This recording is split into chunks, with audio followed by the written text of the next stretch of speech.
Hello and welcome to Pulmonary Rehab's lecture on oxygen therapy.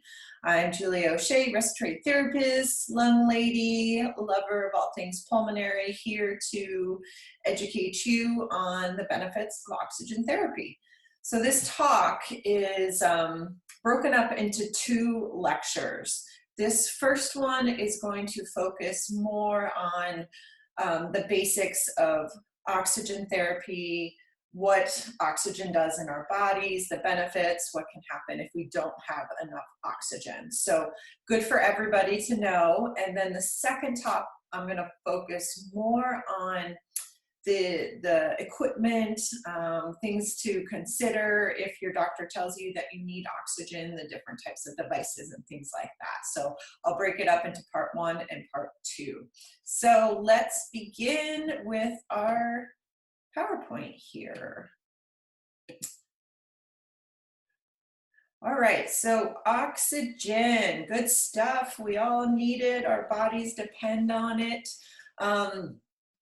Being the lung geek that I am, I'm going to start out talking about the history of oxygen therapy, primarily because it really hasn't been around that long. So we could say that oxygen was discovered back in the late 1700s, just started to be used as therapy around 1800, and then it really wasn't until the 1920s and 50s that we started using it in hospitals. So back then, you can see the picture on the right, the person who's in a tent.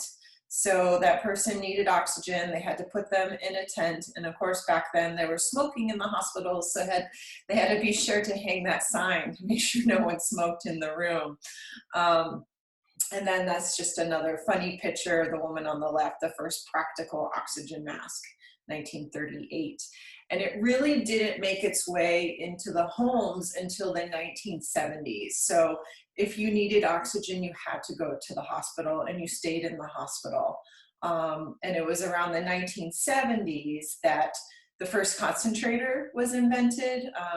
It was invented by NASA. And then at the same time that the concentrator was invented and people started using it in their homes, pulmonary rehab started to come around, and it was just great because we understood that we could support people in their homes and still use the oxygen that they needed. So this is just showing pictures of a couple different concentrators, the archaic looking one on the left and then the more modern one on the right. Okay, so what is oxygen? Obviously it's in our atmospheric air around us. It's colorless, it's odorless, it's everywhere. We say that there's about 21% in the atmosphere or in the air that we breathe in, and most of the rest of the element that we breathe in is nitrogen. And interestingly enough, this 21%, this number is the same regardless of whatever altitude you are at or wherever you live. So if you're in Colorado, there's still 21%. If you're on top of Mount Everest, there's still 21%. If you're at sea level, same. So a lot of people think that there's less oxygen depending on your altitude, and that's not true. What happens is at altitude, it's harder for your body to actually get the oxygen into the cells. So 21%, we all require fresh oxygen in our cells to keep things functioning the way they're supposed to. And then when you give oxygen supplementally through a tank, through a concentrator, through your nasal cannula, it's considered a drug. So you need a prescription from your doctor in order to have oxygen. And like any drug, too much of it isn't good for you, and then not enough of it isn't good for you. All right, so we use the term gas exchange, meaning when you breathe in, you get that oxygen in through your lungs, there's this exchange at the molecular level where it passes into your blood. So here's a picture of the lungs, the oxygen comes in and it goes into the blood and it gets picked up by our red blood cells. The red blood cells then carry that oxygen to our tissues, our organs, and it gets used up. It's part of that whole metabolic process. The oxygen creates that energy that the body needs. And then what is left behind, or what gets placed back into these red blood cells, I think of them like little train cars, is the carbon dioxide, and then that goes back to the lungs, and then we exhale. So there's this constant cycle going on. All right, so what happens when we don't have enough oxygen in the body? One way to think of this is that the body will recognize there's not enough oxygen, and it tries to conserve, or it tries to tighten up things to hold on to what it has. So one area that we can think about is our airways, or our bronchial tubes, and they can constrict, they can tighten up. The smooth muscle will make it tighter and harder to breathe. The other thing is our blood vessels can tighten up as well. So again, just trying to hold on to what's there. The right side of the heart, as you guys probably remember, is definitely very closely related to the lungs. And because of that constriction, the right side of the heart has to work harder to pump blood through these narrowed or tighter vessels. And because of that, because the heart's this muscle, as it's pumping against resistance, it puts a strain on the right side of the heart.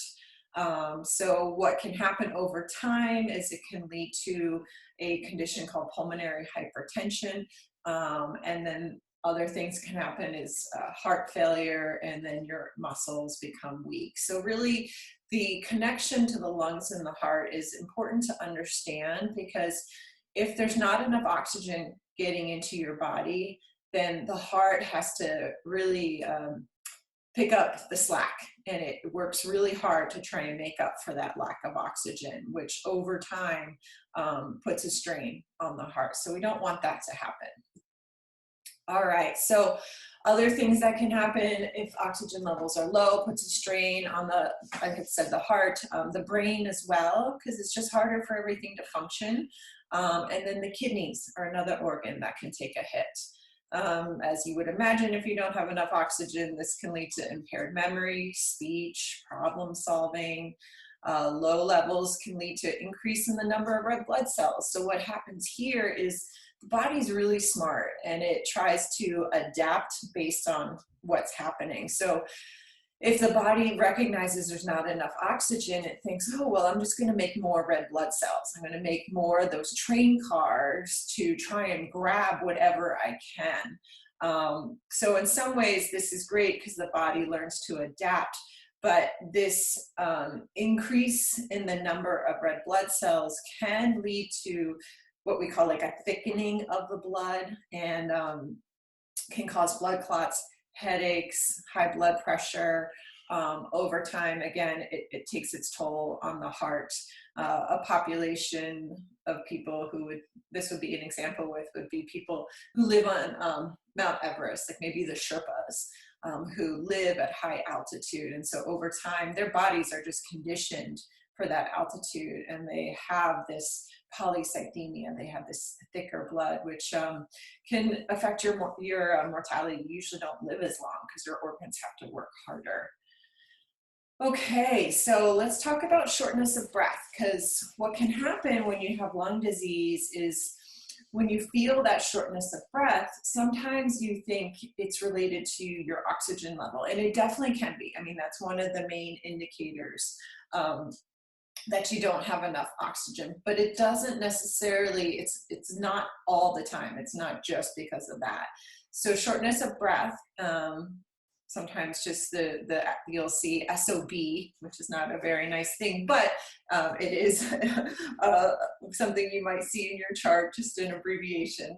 But shortness of breath can be because you're out of shape. So you've been on the couch all winter, you haven't been able to go outside, especially maybe if you live in Vermont, and all of a sudden it's nice outside and you want to go walk around your neighborhood and there's hills, and you get short of breath. That's normal, right? You would expect that because you're not conditioned to do that kind of exercise yet.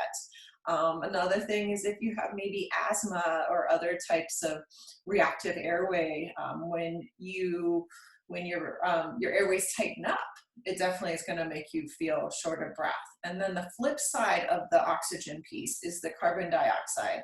So if you're not able to exhale or get enough of that carbon dioxide out of your lungs, then your brain will read those higher levels and you will start to breathe faster. So just the other side of the coin as far as, getting the carbon dioxide out.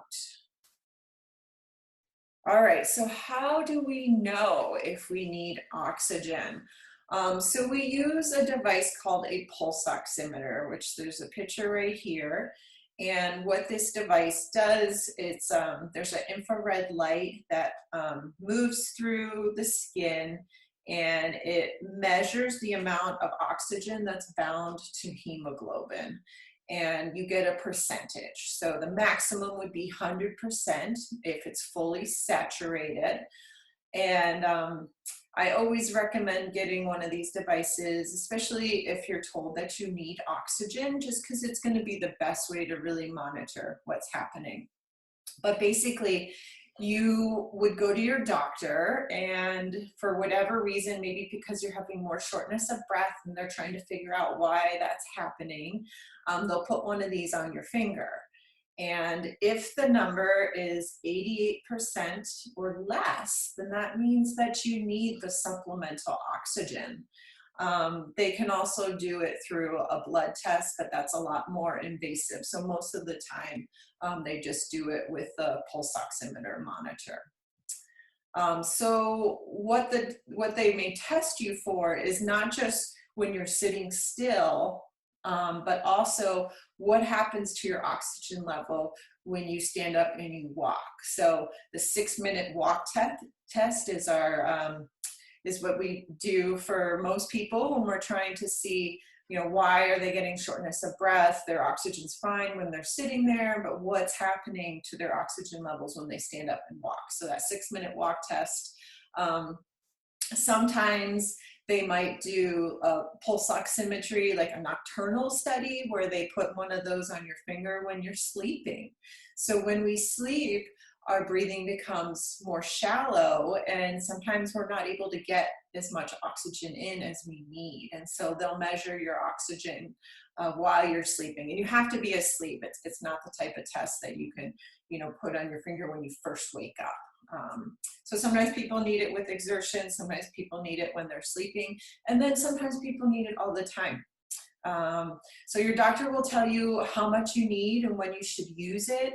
Like I said, I highly recommend that you get a pulse oximeter, and generally speaking, we want to see your saturations above 90%, especially with exercise. So that's one of the things we monitor when we are doing in-person pulmonary rehab.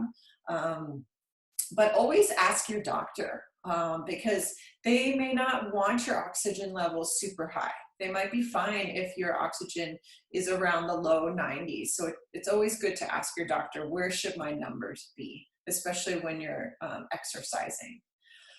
Okay, so benefits. So if you're told that you need supplemental oxygen, one of the main reasons why is to help your heart.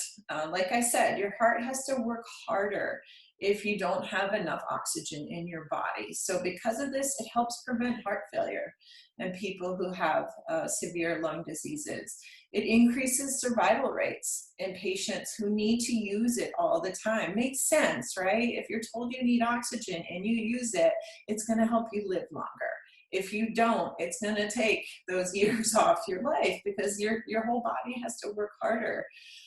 It improves sleep, improves mood, mental alertness, stamina. It allows you to do all your normal day-to-day things. So if you don't have enough oxygen in your body, you're probably going to feel tired. You're probably not going to want to get up and move around that much, just because the whole body is going to feel really exhausted and lazy more often. So we want you to use the oxygen so you can get out and do the things you need to do. So you can clean your house, do your laundry, whatever it is. Okay, so really quickly, just some myths about oxygen therapy. So sometimes I hear people say, well, Julia, if I have to go on oxygen, aren't I going to be addicted to it? Well, actually, we're all addicted to oxygen. Just because you need that supplemental, you need that boost in oxygen does not mean you're going to become addicted. It's not this kind of gateway drug that you'll be on forever. Some people do. Some people have to stay on oxygen forever.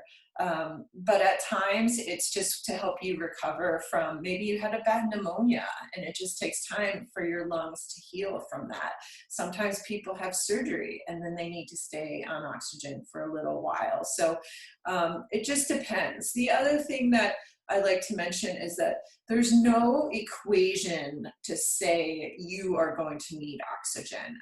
We really don't always fully understand why someone needs it and someone else doesn't. They could have the same lung disease, they could have essentially the same spirometry, all that stuff. And for whatever reason, sometimes people need it and sometimes people don't. So that gets frustrating, I think, for people at times because they'll see, maybe someone else in pulmonary rehab who's not on oxygen, but they are on oxygen. And it's just one of those things I wish we had a predictor for, but we don't always know. I'll never be able to leave my house. Well, no, that's not true. We actually want you to leave your house. We want you to get out and live your life. People will look at me. Sure, I know. That's a big thing, especially when people first start. They feel like people just stare at them. And I wish I had a more positive way to approach that, but really, I think most people are so caught up in their own world. So a lot of times people don't notice. Usually it's the kids that notice, right? You'll catch them staring at you. And I think that's just kind of part of whether you need a walker, cane, service dogs, all that stuff. It's just another type of therapy that people have. I'm not saying that that's easy, but okay, lastly is that oxygen's really the only drug that's been proven to extend life. So meaning that if you're told you need oxygen, especially all the time, and you use it the way you're supposed to, you will live longer than if you didn't use your oxygen and then your heart starts to take a hit and then it could lead into cardiac complications. So super important if you are told you need oxygen, work with your doctor, work with your respiratory therapist. We'll do our best to find the right system for you. And in my next talk, I'm going to talk more about the different systems and things like that. So there you have it. Keep loving your lungs, take care of yourself, and until next time, see you soon.